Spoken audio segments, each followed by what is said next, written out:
Гогцоо эхлэлтэй хагас дугуй зурлагыг бичих амархан.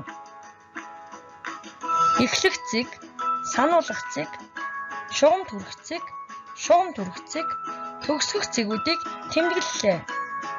Эхлэх цэгээс эхлэн үргэлжлэх цэгээр тодруулан харцгаая.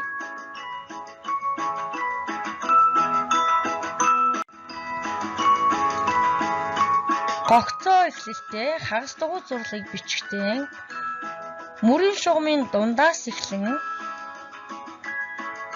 баруун дээш нь эргүүлэн дээд шугамд хүргээд дугуйлан доод шугамд хүргэж мөрийн доод шугамын жаахан дээр төгсгөнө. Үргэлжлэх цэгээр тодруулан харцгаая. Энд сануулгах цэгийг тэмдэглэсэн байна. Эндээс дээш дугуйлан эргүүлнэ гэдгийг сануулж байна.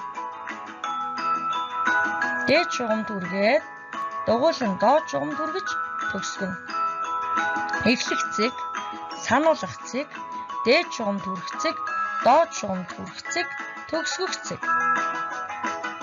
Зурлагуудаа холбон бичцгээе.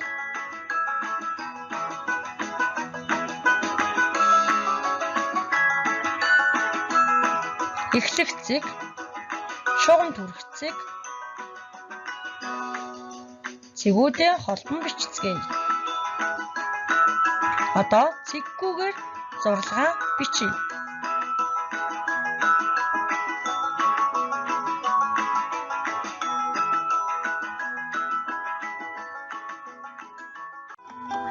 Хүүхдүүдээ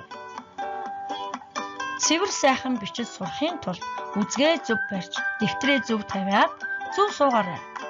Үүний зэрэгцээ бичих амархан видео хичээлүүдэд үзэж зурлага, цифрээ дэгийн дагуу зөв сайхан бичиж сураарай. Амжилт хүсье хүүхдүүдээ.